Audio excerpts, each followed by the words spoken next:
Un enfant qui lit est un adulte qui pense. Voilà. C'est vrai, non?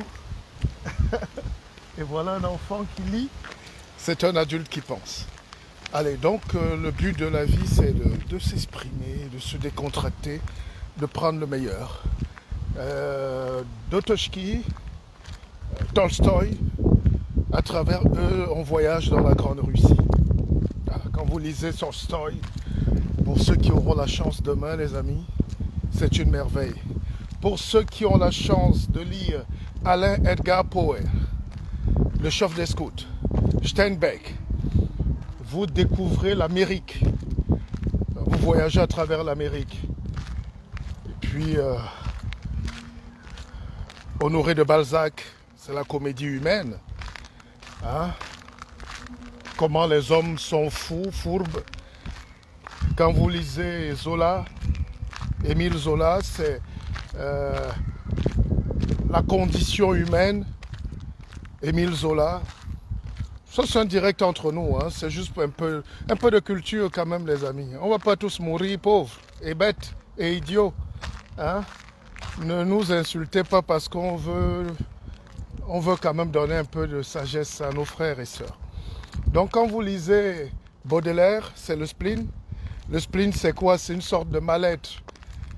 Baudelaire, c'était un écrivain très talentueux. À 16 ans, Rimbaud, 14 ans, hein? Verlaine, les poètes maudits. C'est les gars qui, à 12 ans, ils étaient déjà des génies. Et c'est eux qui ont théorisé la souffrance humaine, le spleen, le mal-être.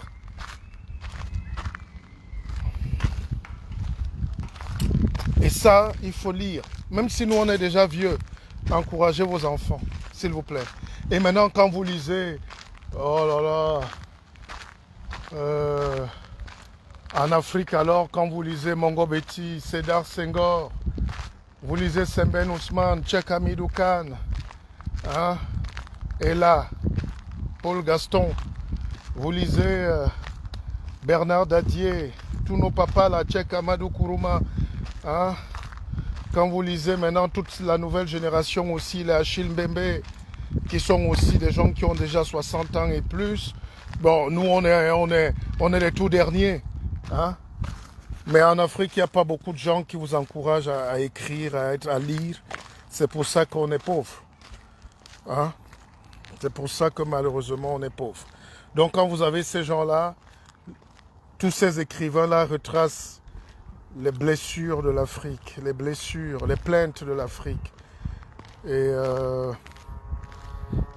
quand vous allez ici au cimetière, le Père Lachaise, c'est pas loin d'ici, vous voyez la statue, le caveau, vous voyez le tombeau d'Honoré de Balzac, ça a 2 mètres en bronze, c'est comme un général, c'est juste un écrivain. Parce que c'est eux qui ont créé le monde, c'est eux qui créent la société. Et les politiques viennent après suivre. Je vous rappelle par exemple qu'un homme comme Voltaire a eu les plus grands funérailles jamais organisés dans le monde. Hein, pour un écrivain, tout Paris était descendu, il y avait près de 100 000 personnes. Juste un écrivain. Voltaire, homme politique, député. Et Mongo Betty est mort au Cameroun, il y avait 10 personnes. Donc, c'est aussi ça. Ne vous inquiétez pas, je suis en forêt. Que je sois à Paris, au Cameroun ou à Abidjan. Donc, quand Voltaire est mort, il y avait toute la France. Les mamans, les enfants pleuraient. Mongo Betty est mort au Cameroun. Même ses cousins ne voulaient même pas qu'on cite son nom. Tchenjiang Puemi est mort. L'homme qui a écrit le plus bel article scientifique sur la libération de l'Afrique, le CFA, monnaie et servitude. Il est mort comme un animal. Il n'a même pas de caveau aujourd'hui. Personne, il n'a pas laissé d'enfant et personne n'a pensé à lui faire un hommage. Donc, merci d'être connectés. Bonsoir à vous tous. Je suis fier d'échanger avec vous. Allez-y, madame, et bonsoir. Vous avez un très beau bébé.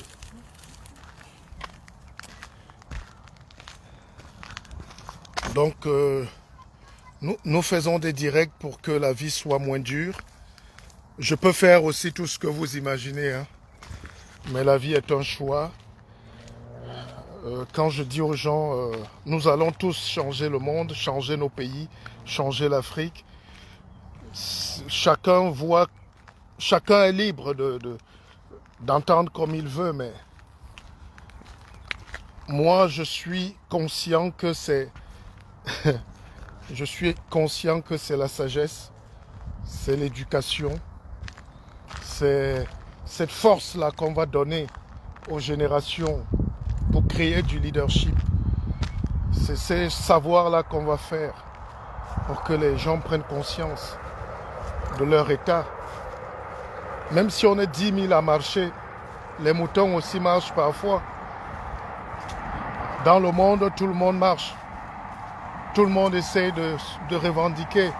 Mais c'est la manière, c'est le leadership, c'est l'organisation, c'est la structure qui fait défaut. Comment on se bat? Qui doit prendre la parole? C'est pour ça que même dans nos sociétés, vous avez connu Oumyobé.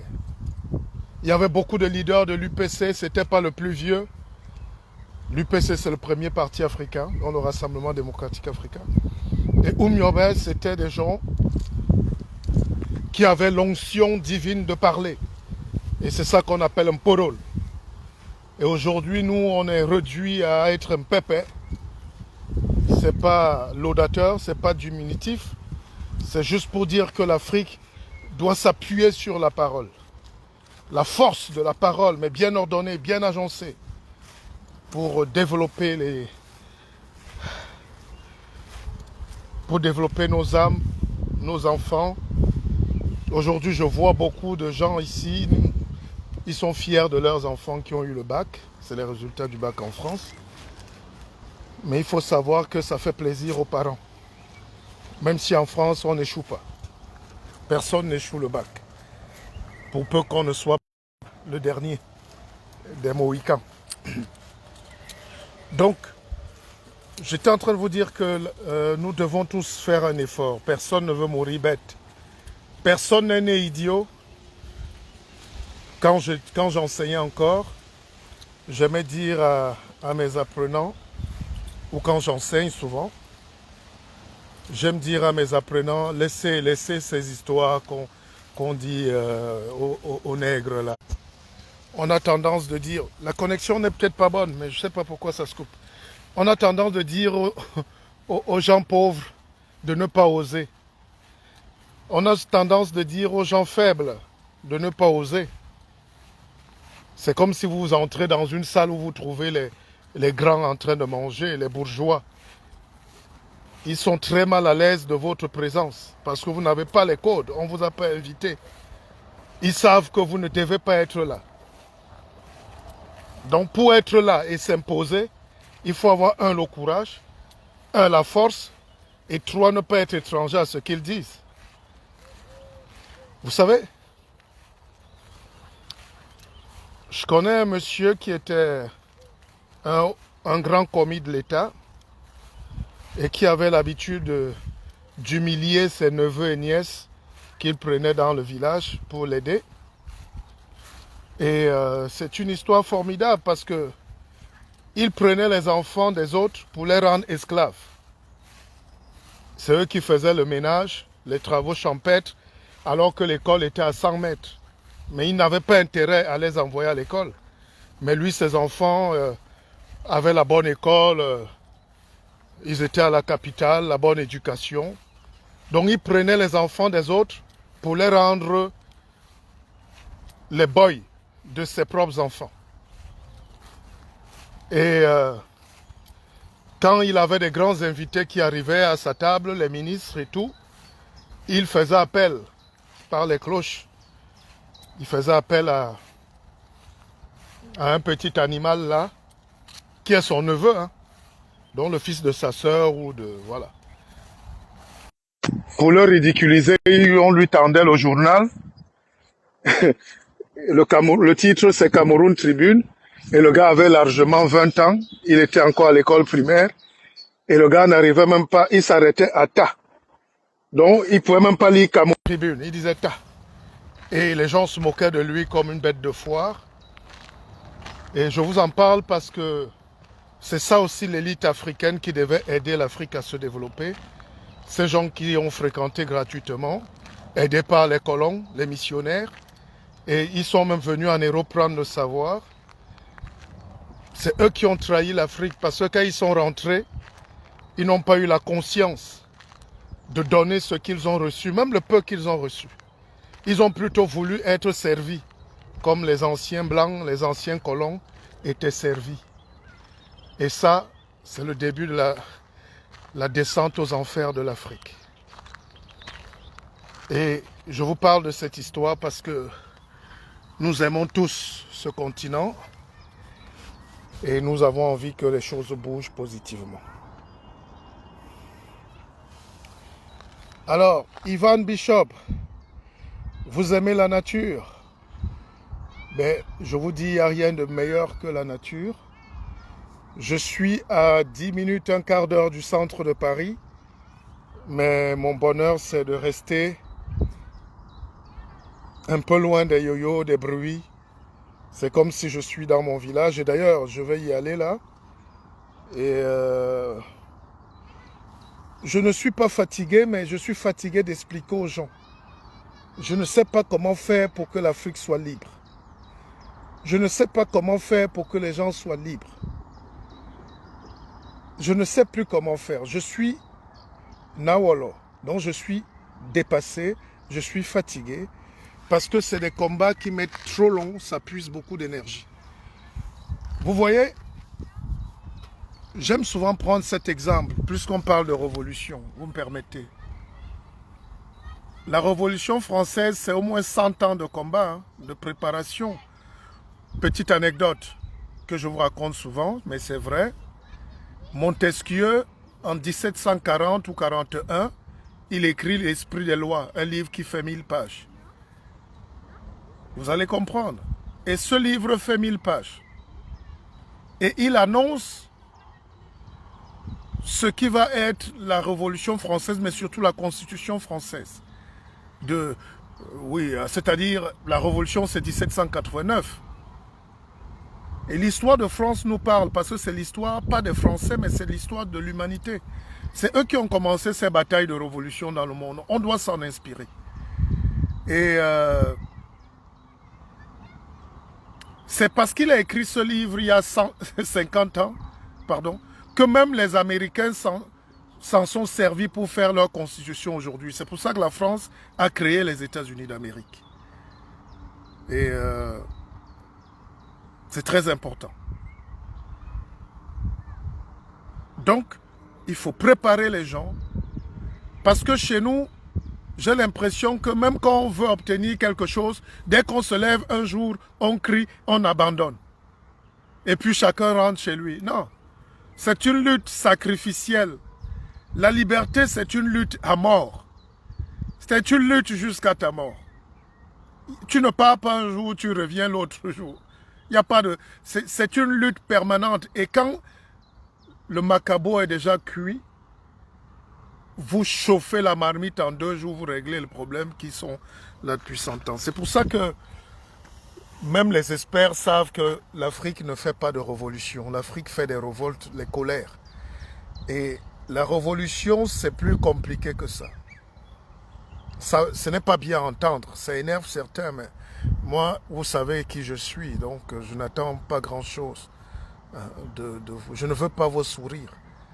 Je n'attends pas l'amour. J'attends juste que les gens soient conscients et s'organisent comme des responsables. On ne vient pas sur terre jouer. Et nous jouons beaucoup. Nous mentons. Nous mettons beaucoup de... Nous ne sommes pas sincères. Voilà. Nous ne sommes pas sincères. Donc, this is the process. Yeah. This is the process. Mais vous savez que nous, on n'a pas la force de faire les process. Nous, quand on commence un combat après la famine, après il faut payer ceci, après les loyers, le travail, la nourriture. Mais il faut donc savoir que tous les gens qui luttaient, les Wandje, les Oumyobe, les Lumumba, Non seulement ils sont morts très jeunes, mais ils ont sacrifié tout. Femmes, enfants, ils étaient en forêt. Mais en retour, les femmes, les mamans préparaient aussi pour entrer avec le mbongo, chobi, la nourriture à Boumiebel dans les forêts. On doit préparer, on doit travailler pour que les héros luttent. Le héros ne peut pas être en train de lutter, en train de danser, de chercher la nourriture. C'est pas possible. Là, je suis en train de terminer un livre là qui m'a rendu malade. Les gens ne lisent plus, mais on n'écrit pas pour vous, on écrit pour peut-être vos enfants, vos petits-enfants. Le dernier livre que j'ai d'ailleurs écrit parti comme on est venu, c'est vous qui l'avez produit pratiquement. Mais c'est compliqué parce que rien ne bouge. Rien ne bouge. Et quand on parle par exemple, laissons même la révolution. Quand je vous parle souvent de méditation, honnêtement, ce n'est pas pour vous moquer de vous. La méditation, ce n'est pas pour être bien. C'est pas ça. La méditation, ce n'est pas pour être bien. Si tu veux être bien, bois un verre de whisky ou bois une bière et tu es bien. La méditation, c'est-à-dire comment faire face à toutes les situations de la vie. C'est ça la méditation. La méditation, quand je crée une académie comme l'Académie de la vie augmentée à Keva, c'est beaucoup d'Africains qui me regardent avec beaucoup de mépris parce que je ne suis pas un blanc. Mais je vous rassure que nos frères occidentaux savent qui je suis. Et parce que vous n'avez pas beaucoup d'Africains qui enseignent la grandeur d'esprit, la conscience pure. Vous avez des gens qui vous disent, oui, comment faire un poulailler avec 5000 francs? Oh, allons tous élever le poisson dans les fûts. Et ils appellent ça l'investissement. C'est de la misère. C'est bien, mais c'est de la misère. Mais on ne retrouve pas beaucoup d'Africains dans le champ de la lutte, de la conscience, de la pensée qui se pense, des savoirs pointus, de la formation d'une élite fière, des soldats vaillants, des gens qui ne marchent pas comme du bétail, mais des gens qui ont quelque chose dans la tête, doctorat ou pas. D'ailleurs, nous sommes les seuls animaux au monde encore qui parlons de ces parchemins. L'école est finie aujourd'hui. Je vous déclare, mes chers frères et sœurs, que l'école est finie dans ce monde. Aujourd'hui, c'est l'apprentissage pratique et la mise en pratique des apprentissages pratiques. Alors, nous sommes là, nous n'arrivons pas à comprendre comment le monde marche. Le monde est très violent.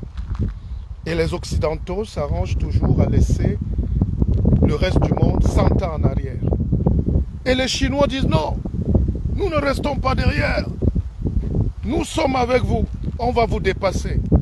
C'est ce qu'on appelle la course à l'armement, la course à la science, la course au savoir. Ah là, c'est comme ça. Et entre-temps, en Afrique, on vante toujours Gogo la danseuse, hein? Tintin le piment, ou Tati la piment, et puis on n'avance pas. Ceux qui réfléchissent sont tués, emprisonnés, embastillés, égorgés. Même ceux qui disent qu'ils luttent n'aiment pas les autres qui luttent. Et vous luttez, mais vous ne voulez pas que les autres luttent aussi. Vous vous attribuez seul un combat que vous ne pouvez pas mener. Parce qu'on ne travaille pas ensemble. On ne travaille pas ensemble. On ne se développe pas, on n'avance pas. Je prie pour que l'Afrique se relève, que les enfants ne se découragent pas. Et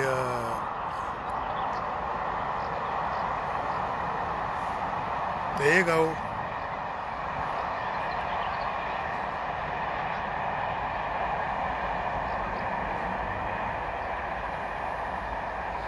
Et il faut rappeler aux Africains que ce que nous sommes, c'est pour nous-mêmes. C'est ce qu'on fait par rapport aux autres qui nous rend grands, qui nous rend docteurs, qui nous rend ingénieurs, agrégés, tout ce que vous voulez. Ce n'est pas nos titres. Si je prends mes diplômes, mes parchemins, et je les cache sous mon lit, et je viens écrire sur Facebook, on va me dire, mais dégagez, monsieur, on n'a rien à foutre avec vous. Qu'est-ce que vous faites pour les autres? Qu'est-ce que vous faites? La plupart des Africains ont pris leur parchemin, ils passent seulement à la télé avec leur titre. Mais ils ne font rien pour les autres. Et même les autres, qu'on veut les aider. Alors, je vous prends un exemple. Là, je vais au Cameroun, là. Et puis, il y a des jeunes qui me contactent dans ma communauté, dans un village. Ils veulent faire une coupe. La coupe Enfin, il y a la tristesse dans les villages. Et dans mon village, il y a 5 sociétés multinationales. Hein, je peux vous les citer. Hein. Vous voyez les malheurs de l'Afrique. Vous avez Bolloré. Vous avez la PHP. Vous avez Evecam. Vous avez Socapal. Il y a 5 multinationales. Et pendant les vacances, personne ne met même 100 000 francs CFA pour distraire et divertir les jeunes. C'est les vacances scolaires. À l'époque, il n'y avait aucune société dans ce coin et nos parents, ma famille surtout, s'impliquaient pour donner du plaisir à tous ces cantons-là, ces villageois, ces jeunes en désespérance. Il faut les occuper. Alors, un jeune me contacte, un de mes neveux, il me dit, oui, tonton, si tu viens, organise-nous une coupe. J'ai dit, tonton, on n'a pas l'argent. Il dit, oui, mais ta présence seulement, et puis tu sais créer. Je dis, ok. Je ne vais peut-être pas mettre long, mais je peux vous faire un petit championnat, une coupe. Et il me dit, tonton, j'ai appelé au village, j'ai dit que tu vas organiser un championnat pour les jeunes. Et c'est là où il n'y a pas de politique. Il n'y a plus de maire, il n'y a pas de député. C'est ça qui occupait les jeunes en Afrique pendant les vacances. Les championnats. Il n'y a plus. Voilà des petits trucs. Le divertissement, élection de Miss Village, élection de ceci, des petits trucs, les balles pour permettre aux gens de décompresser. Ça n'existe plus, il n'y a personne. Mais là où je suis déçu, c'est que le jeune me rappelle, il me dit, oui, pour aménager le stade de football, donc débroussailler, il faut 100 000 francs au minimum. Donc, il faut que je donne 100 000 francs pour que les propres jeunes débroussaillent leur propre stade où je leur organise un tournoi. À l'époque, c'est pendant les vacances que tout le monde venait le soir avec un petit vin de palme, chacun met la propreté. Mais c'est pour dire comment l'Afrique, on a du boulot. Hein.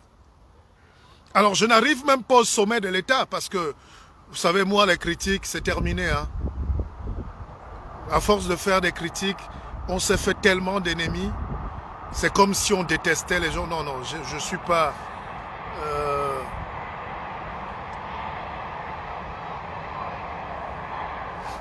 J'ai très mal que les gens nous perçoivent comme ça.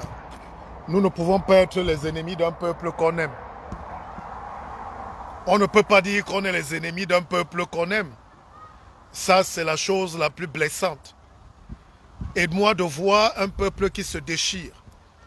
Quand je regarde la jeunesse au Cameroun aujourd'hui, elle se déchire. Quand vous regardez, la politique est venue déchirer les gens.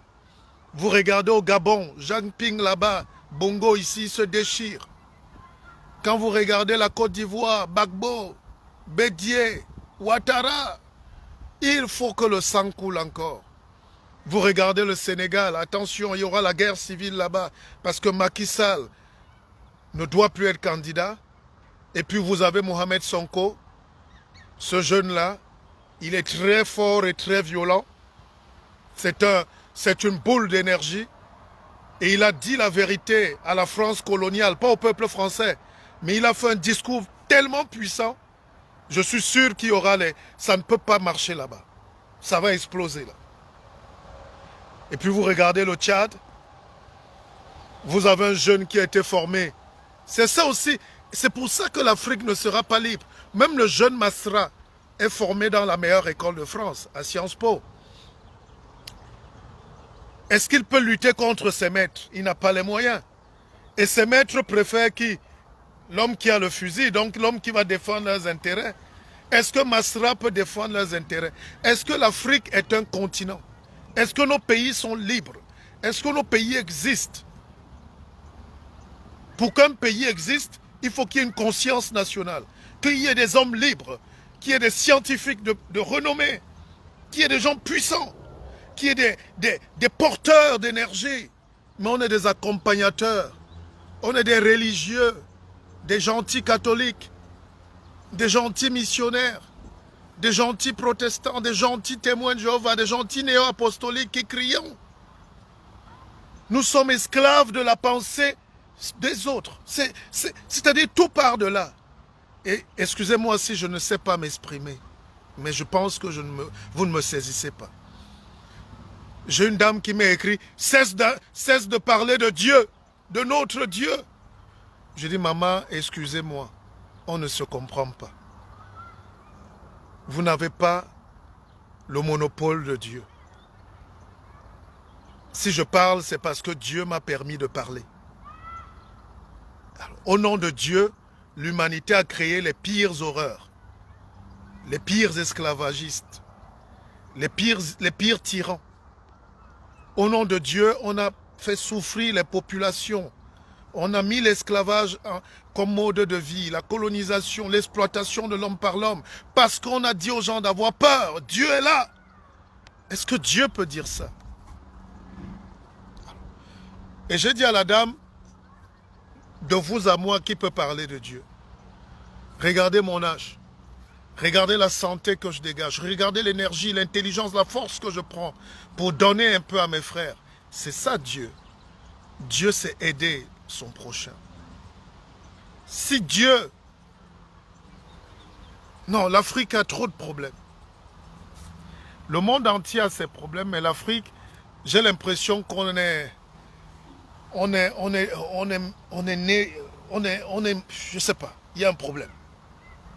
Il y a un problème. Mais au lieu de constater et de pleurer, je ne pleure pas. Sinon, je ne fais plus de direct.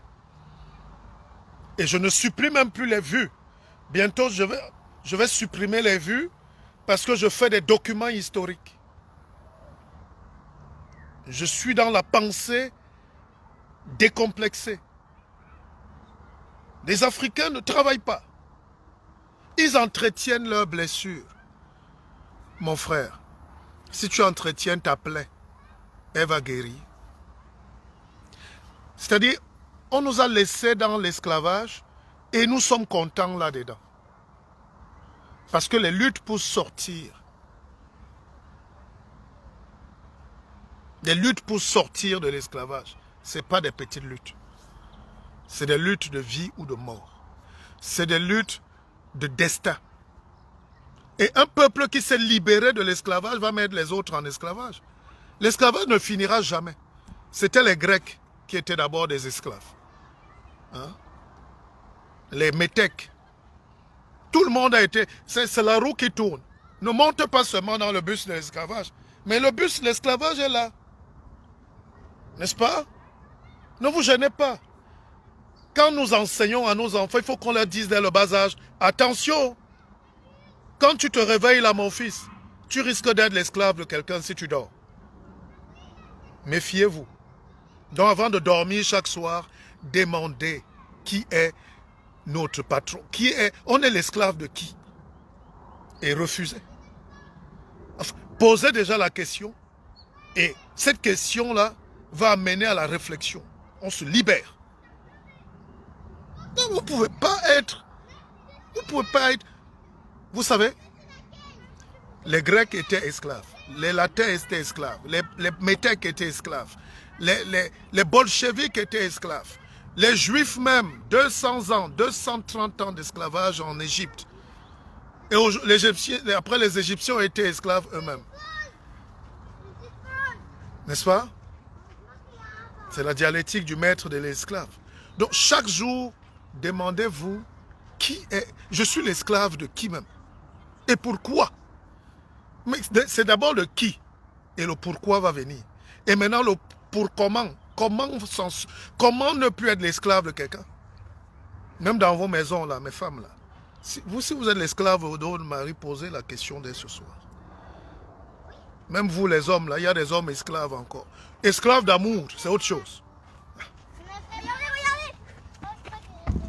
Regardez comment les enfants me suivent. Ils jouent, ils sont heureux, ils sont libres. Ils ne veulent pas être esclaves. Ça va, ma fille? Ça va? Ok. N'ayez pas peur de tonton, hein? Mais elle est subjuguée. Elle n'a pas peur, elle a de la force, toi, regarde, elle fait ça. Ah, elle regarde mes muscles. Oui. Mais viens toucher alors. Non, elle a dit ouais, qu'elle avait des muscles. Ah, ben voilà. Alors, donc, nous nous battons. Regardez les enfants qui passent là. Ils sont libres. C'est comme ça qu'on est nous tous au début. Hein. Et en grandissant, on tombe dans la spirale de l'esclavage. Et qu'est-ce qui libère l'homme de l'esclavage? La conscience. La méditation. La réflexion. Méditer ne veut pas dire s'asseoir comme les bouddhistes, comme ça, faire rogo. Non. La méditation ne veut pas dire s'enfermer dans une église. Hein, parce que quand les gens disent pensée limitante, en réalité, tout ça, chaque église est une pensée limitante. Même quand les gens qui arrivent, par exemple, chez moi pour être formés dans la Keva, je leur dis attention, ce n'est pas l'église. Attention, ce n'est pas une secte. Non. Je viens vous donner les armes pour rentrer chez vous, libre. C'est-à-dire, mais partout où on veut se cacher, les églises, les clubs, les tontines, tout ça, ça nous limite. Et la méditation, on nous limite dans un cadre. C'est ce qu'on appelle la méditation de Dieu. On vous dit au nom de Dieu, il faut avoir peur. Il faut avoir... Vous savez, je t'aime coiffer chez mon coiffeur congolais, comme toujours. Et tout le monde m'a reconnu dans le salon. Et ils étaient en train de suivre leur messe, leur Bible, leur truc. Et ils ont baissé. J'ai dit non. Je ne suis pas venu pour ça. Je ne suis pas votre ennemi, sinon vous n'allez plus me coiffer. Augmentez le volume. Et il y avait ce type qui parlait. Cet apôtre congolais là, il parlait, les veines. Et j'avais mal à la tête en 30 minutes. Il disait le démon, libérez-vous du feu. Le feu de Dieu va brûler. Tout ce qu'il disait était négatif. Mais comment leur expliquer ça? Moi, j'étais choqué. Enfin, mes oreilles allaient... j'avais mal, mais j'étais gentil. Je dis non, augmentez le volume, s'il vous plaît. C'est bon. Parce que dans la vie, il faut savoir danser. C'est le piano. Le doigt qui va enlever la chenille dans la bouteille doit être souple. Parce que si tu es réfractaire, ils te mettent dehors. Et là, ça ne s'arrête pas là. Cet apôtre-là a commencé à parler en ribaba, truc comme ça, là. Et moi, je dis au type, mais comment il s'appelle le monsieur? Il dit, je ne connais même pas son nom, mais il est trop fort. C'est notre apôtre. Et je dis, mais il parle en quoi comme ça? Il dit en langue. Je dis, mais c'est quelle langue? Il dit, je connais, on dit parler en langue. Et j'ai arrêté la conversation. Et nous sommes à Paris, hein? Nous ne sommes pas au fin fond de l'Afrique. Je ne condamne pas, parce que ce n'est pas mon rôle. Mais ça me montre le chemin. Ça me montre le chemin qu'il y a à parcourir. Et nous ne sommes pas arrivés. Nous n'avons même pas encore décollé. Et j'ai envie de les encourager. Je vais dans les églises, j'écoute. Je suis prêt à aider. Je forme parfois même certains pasteurs. Je ne sais pas. Il faut pas rejeter les gens. Mais il faut aller doucement leur dire que non, personne n'est obligé de vous dire que vous êtes maudit. Et vous payez même pour entendre ça. C'est pas possible. Donc, si tu n'es pas l'esclave des Blancs, tu es l'esclave de ton propre frère noir. Si tu n'es pas l'esclave du noir, tu es l'esclave de l'asiatique. Si tu n'es pas l'esclave du chinois, tu es esclave du russe. C'est ce qui arrive au peuple centrafricain. Ils étaient esclaves ici. Ils commencent à fuir, ils tombent encore dans l'esclavage des Russes. Ils veulent encore fuir pour demander l'esclavage des Chinois. À la fin, tu vois que la vraie libération va venir d'où? La vraie lutte vient d'où? La liberté vient d'où? Parce que l'esclave, là, n'est esclave que parce qu'il y a le maître. Moi, je ne fais pas mes directs pour faire de la morale, kantienne forcément, donc dure. Parce que c'est Peggy qui disait de Kant que Kant a les mains, Kant a les mains pures, mais il n'a pas les mains. Donc, je ne veux pas vous dire de ne pas faire, de ne pas faire. Non, non. La vie est libre. Mais je ne peux pas laisser que mon peuple périsse faute de connaissance. Et ça, je pense que même la Bible le dit. Alors, comment quelqu'un est ignorant mais il a la Bible? Comment quelqu'un accepte l'ignorance et il s'enferme avec un livre qui dit plutôt le contraire? Quand un bébé vient au monde, vous n'avez jamais remarqué? Dès que le bébé sort, première minute, il se met à pleurer. Vous savez pourquoi le bébé pleure? Parce que l'esclavage a commencé.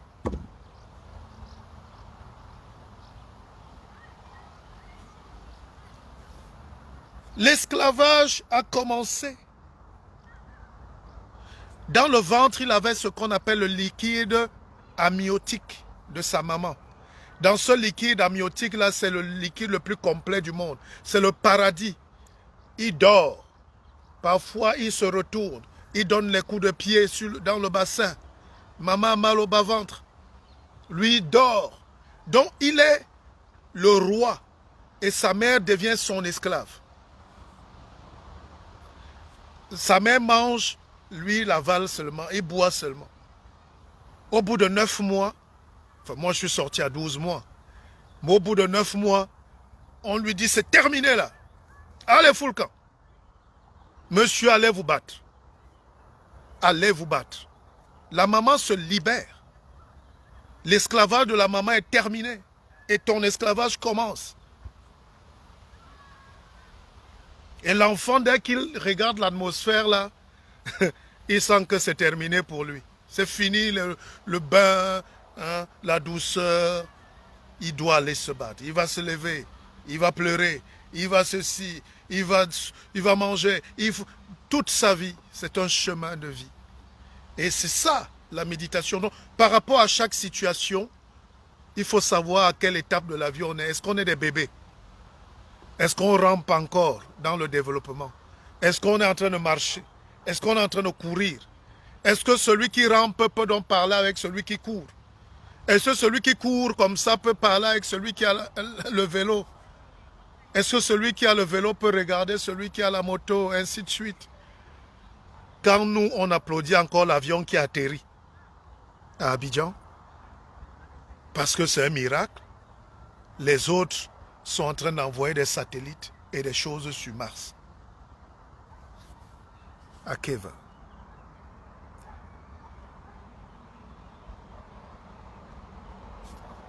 Vous n'allez pas me croire.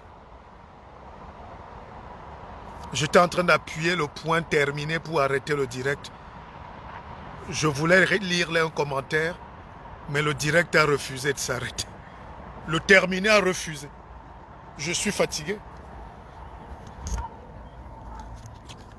Donc, quand nous regardons donc, l'Afrique, ce n'est pas un problème. On a des savants. Hein. Je ne sais pas s'il y a quelqu'un dans ce monde qui peut s'adapter plus qu'un Africain. Tu le mets même au désert, il commence à manger seulement les herbes là-bas. Mais c'est être ensemble. Est-ce qu'on a une peau qui rejette les autres? Qu'est-ce que Dieu a mis dans cette peau-là? Je ne parle pas de malédiction.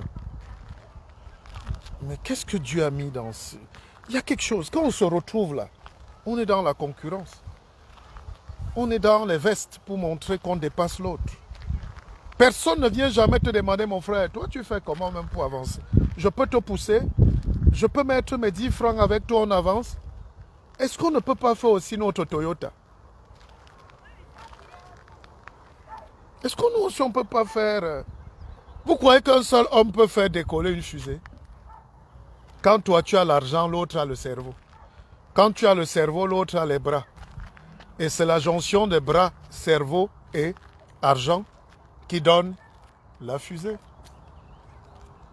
J'ai créé une banque, beaucoup se moquent de moi, je sais. Au début, même beaucoup ont voulu croire que je suis un gourou. Je ne suis pas un gourou. Même si j'étais un gourou, mais un gourou du bien. Mais vous croyez qu'il n'y a pas de frères milliardaires là, comme Etondé, mon frère? Vous croyez qu'il n'y a pas de gens qui... Nous, on ne fait rien ensemble. Alors, je vous parlais tout à l'heure d'élevage de poulets et de poissons.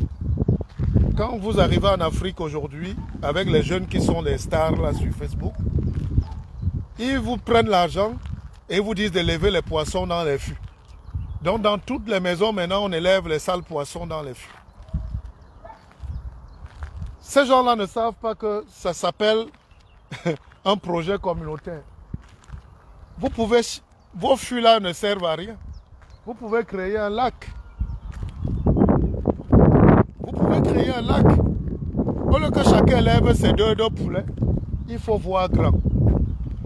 Et je suis gêné de voir que chez nous, on aime les gens qui voient petit.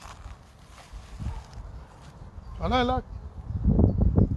Ça peut dépasser 100 jeunes à faire. Mais quand c'est ce qu'on appelle la transformation de l'intérieur. C'est la transformation de l'intérieur qui donne la richesse. J'étais à l'île Maurice et j'ai vu que... J'ai vu ça au Portugal et partout où je passe.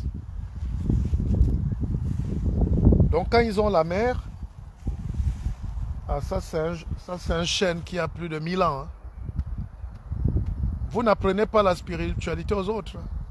Ils vous font couper votre bois. Mais eux, on ne touche pas. Ça a 1000 ans. Voilà. Donc, vous entrez dans l'océan, vous faites ce qu'on appelle les fermes et ça peut nourrir tout le monde. C'est-à-dire, on n'a plus le temps aujourd'hui. Quand vous avez l'océan ou bien un fleuve, vous faites une ferme, hein, vous élevez les poissons dans la rivière, dans le fleuve. C'est des choses, ça ne demande rien. Ça évite la saleté, la pollution. C'est des petites choses. C'est pareil pour les leaders politiques.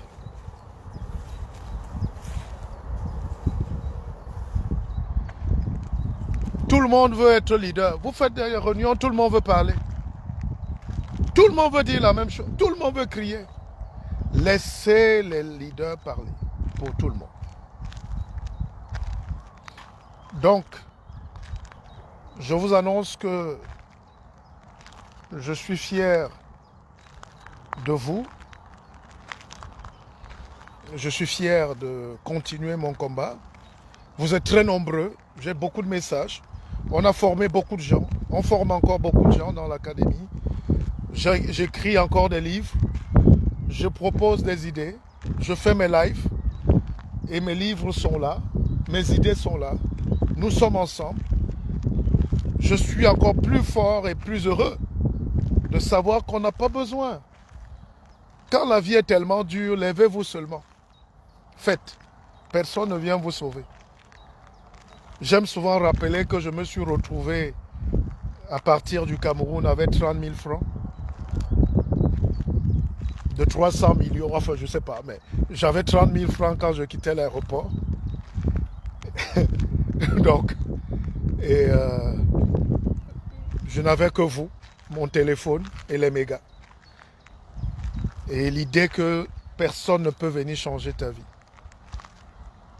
Un Frédéric dit pas, Ancha, Wende Soweni, Wende Weni. Je croyais te voir à Lisbonne. Donc, je suis fier de cette énergie que nous dégageons. Ne vous gênez pas, on n'aura pas les 10 000 vues. Hein. Peut-être sur YouTube. Mais quand ma page, je suis quand même à près de... on a dépassé 15 000 abonnés, non? Voilà. On a beaucoup d'abonnés sur... Ce matin, je suis à plus de 60 courriers. De messages, pardon. Donc c'est ça qui montre qu'on est en train de faire du bon travail. Et moi, j'ai dit, je ne monétise pas mes pages. Parce que c'est une escroquerie. Je vous ai dit, je ne veux pas être l'esclave de quelqu'un. Zuckerberg a créé Facebook. Lui dort chez lui, se gratte les oreilles. Et puis nous, on est là, on crie.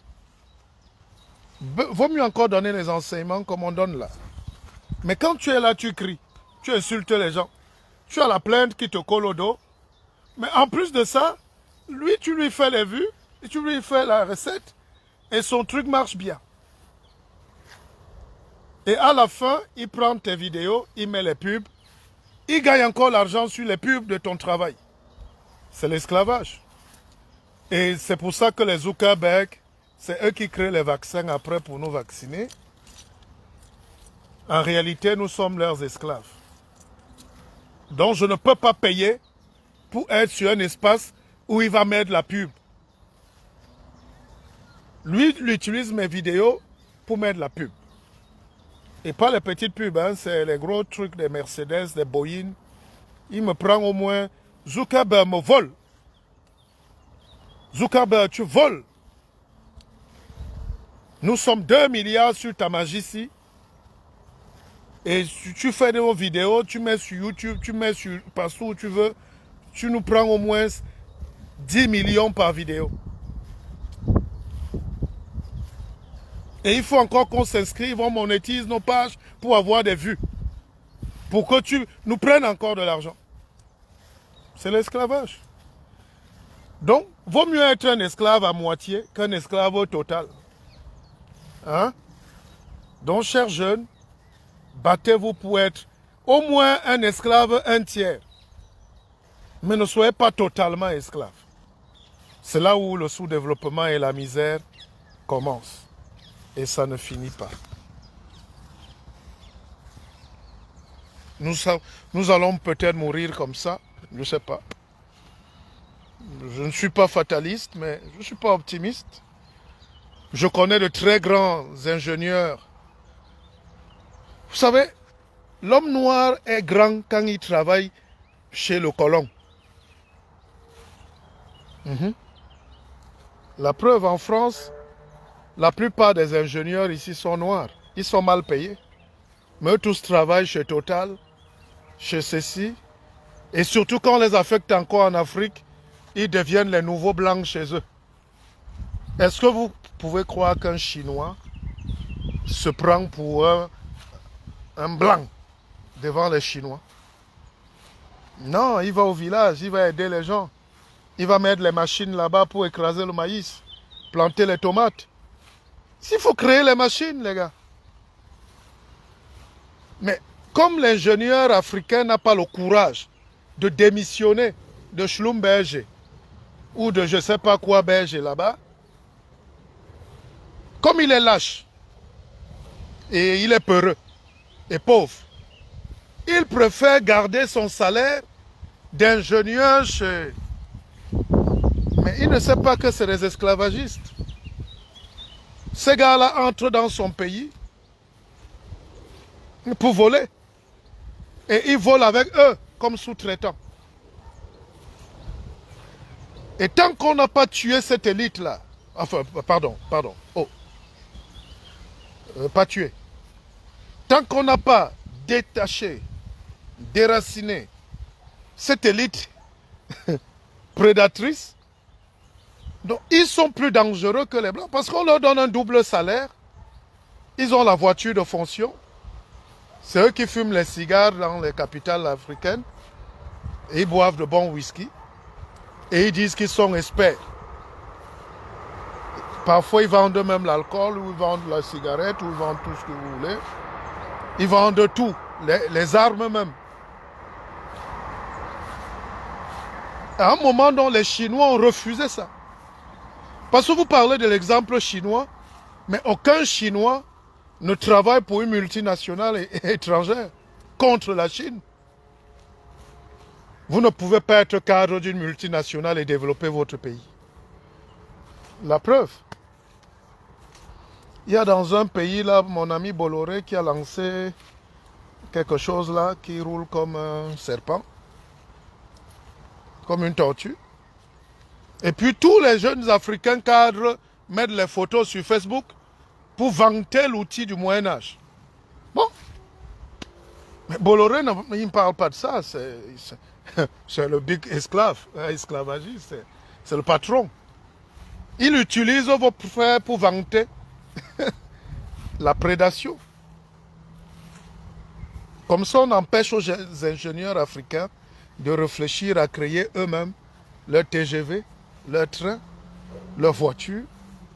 Mais à un moment, il faut bien que cette élite-là commence à détacher le savoir acquis et le savoir appris face au savoir concret.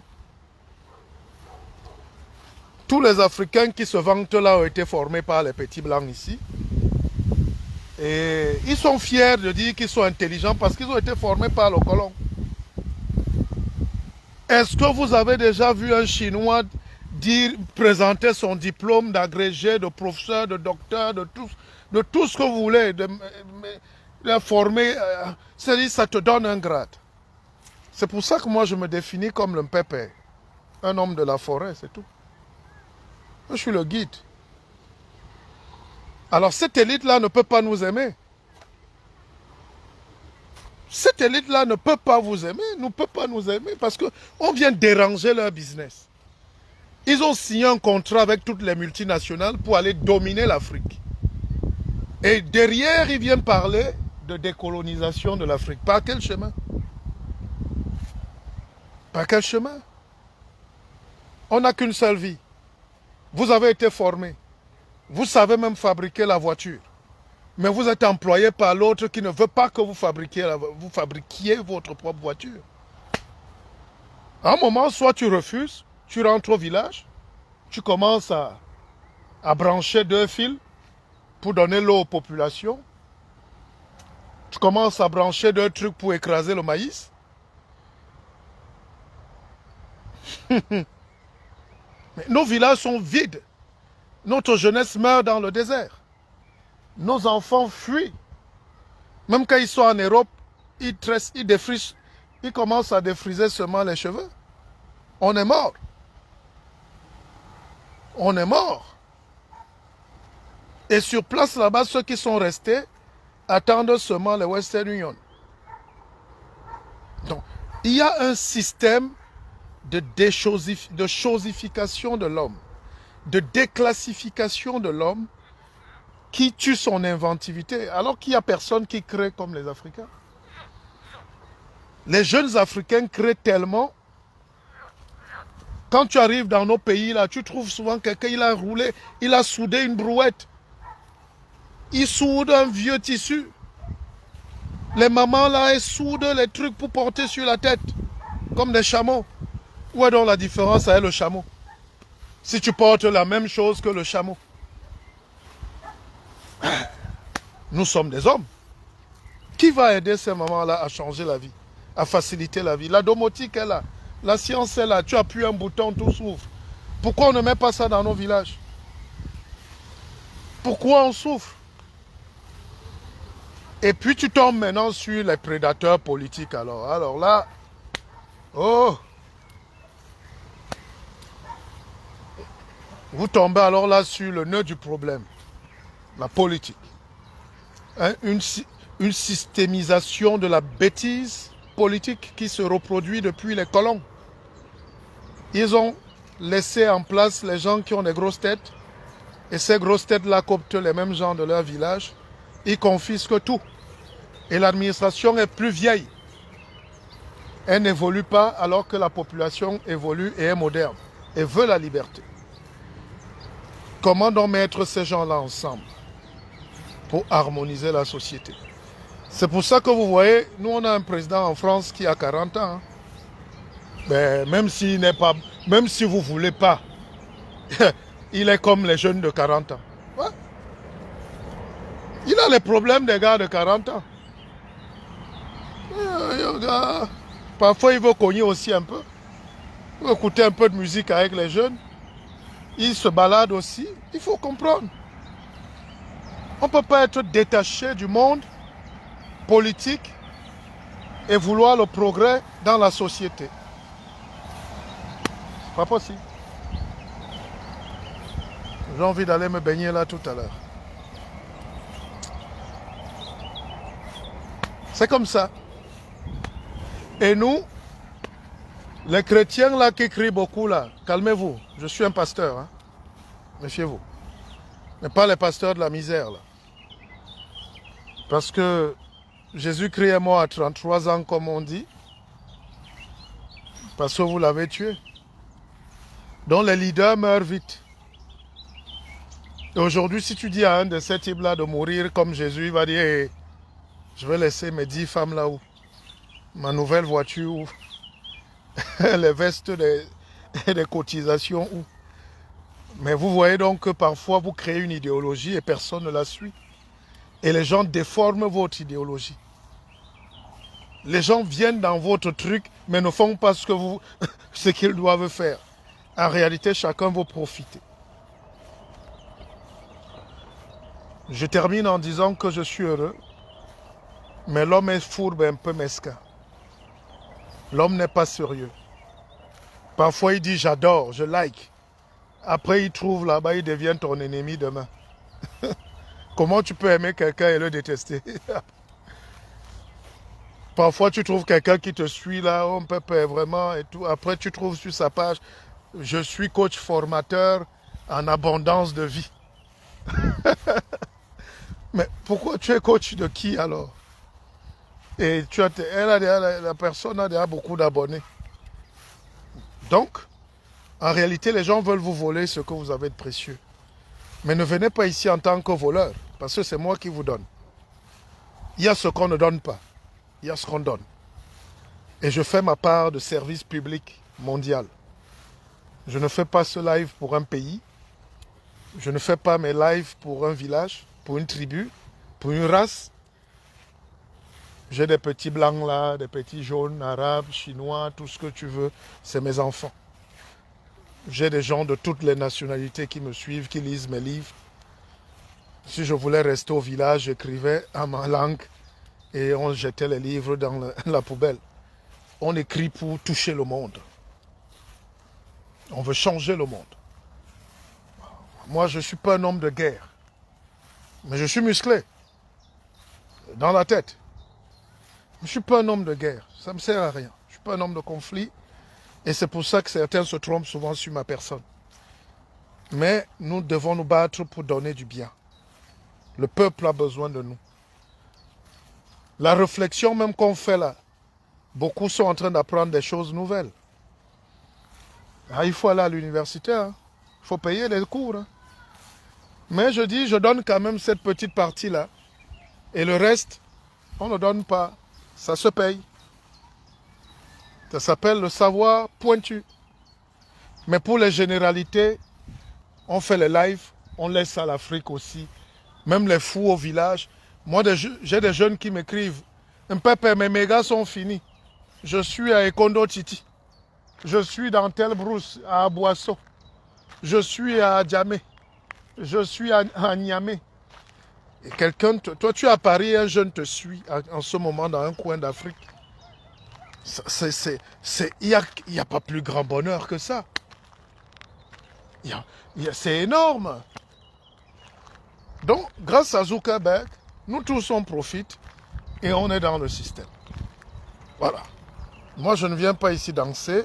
On vient donner du savoir à nos frères et sœurs. Il faut aider l'Afrique. Il faut qu'on soit mobilisé. Il faut aider ceux qui souffrent dans le monde. Il faut prier pour que la conscience se développe, qu'on ait plus de sages. Voilà mon message. N'est-ce pas, ma fille? Ça va?